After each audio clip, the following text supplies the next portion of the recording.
with the changes afoot in the sport that seems to have changes each and every week. So we're going to get into the week 0 games. I'm excited to talk about those. We're going to get into a couple of quarterback decisions that have been made, some that have yet to be made, and the dynamics of what goes in to selecting a quarterback. No one better than Dan Mullen to discuss that. Plus, we're doing this on Monday at 10:13 a.m., August 21st, August 22nd, Swamp Kings on Netflix. The docuseries about those Florida Gators of the early 2000s gets released. Coach Mullen knows it well, so we will get into Swamp Kings on today's show. But I want to start with week 0 in 2 games. There's a total of 7 games on the schedule.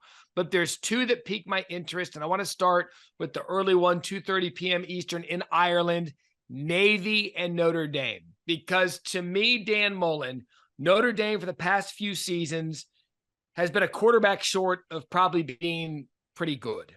And that's no longer the case this year. They've got Sam Hartman coming in from Wake Forest, year 2 of Marcus Freeman. I think Notre Dame has the potential to be a team that we talk about well into November. I think so. And they're going to have a chance when you have a veteran quarterback like a Sam Hartman that is played in big games, has been around it. They're going to have a solid defense under Marcus Freeman. I think one of the big challenges, though, this one in week 0, actually, is going to be a tough one. You're on the road in Ireland, so you have extra distractions. You're spending training camp getting ready for Navy, which there's the uniqueness of having to play them, and it can kind of throw off your training camp regular routine of having to get ready to play an option style team. So I think there's going to be some unique things that happen to Notre Dame in this game. Schedule plays out fairly well for them as the year goes on. They're going to have the challenges. They're going to have an opportunity to put themselves in playoff discussion with the schedule being strong enough. But unlike normal Notre Dame's, there's some down weeks where they have some kind of easier games this year. So they kind of touching on all the bases where they're going to play the big enough names to get in. They're going to have a veteran roster, and they're going to have the break weeks to kind of regroup to what you need to make a run.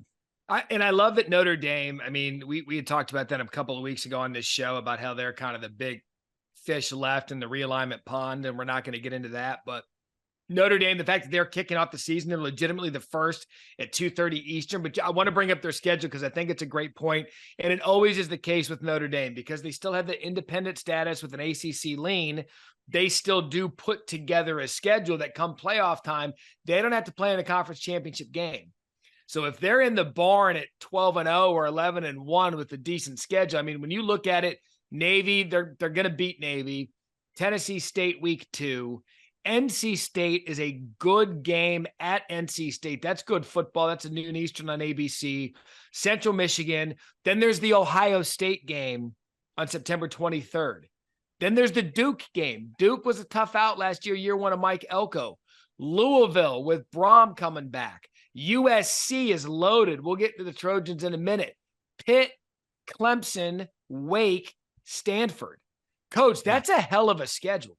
Well, I think the fact you're playing a top team in the ACC in, one of the favorites in Clemson, probably, right there with Florida State. You're playing the favorite in the Pac-12 and if not co-favorites, and the same in the Big Ten. So I think those 3 games. Now, if they win all 3 of those, even if they trip up somewhere else along the way with the Dukes or the NC States, or Louisville, they're going to be a playoff team because they're going to have the quality. Now I do think, I don't know that they'll win any of those 3 big games. And I could see, even though you expect a lot and it's not there, I could see an 8-4 finish for Notre Dame this year. Is that the floor? I mean, because my expectation for them, when I do the look at the schedule and play the wins game, I think a swing game early is NC State at NC State, because I believe NC State, Brennan Armstrong coming in and I coming as the offensive coordinator. I think that's very much a swing game for Notre Dame. So for the sake of this conversation, let's say they get through that 3-0 at home against Ohio State. Yeah, I don't see them getting through that one. I don't either. I don't either. I don't. Now, if Ohio State's got quarterback issues and they can't figure out who to get how to get Emeka Egbuka and Marvin Harrison Jr., I don't think it's going to be the problem. So we'll go 3-1. Yeah. Duke, another swing game, but I like Notre Dame in that one. All right. Even though Riley is a good quarterback for Duke, so we'll go 4-1. At Louisville. Another kind of swing game. Another kind of swing game. 5-1. We'll give them 5. You're giving them all the swing wins. They're swinging in the right direction. To me, it's like they're swing.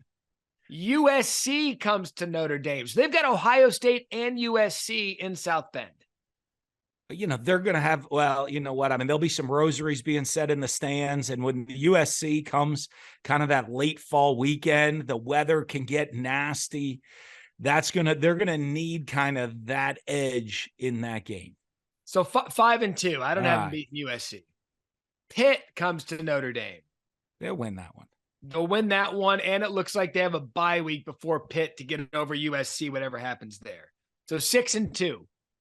Notre Dame goes to Clemson. 6-3. Wake Forest comes to Notre Dame. We like that. 7-3. And then Notre Dame, Stanford.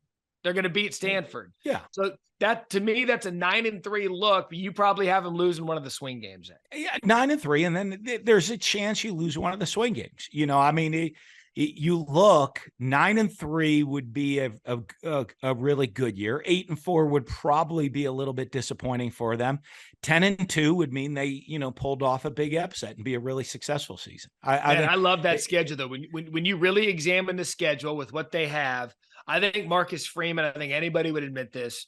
He's a good young coach, but I think he learned how hard it is to be a head coach at a food group university and a big brand in the early part of last season. But he's got an offseason under his belt, coach. He's got the recruiting stabilized.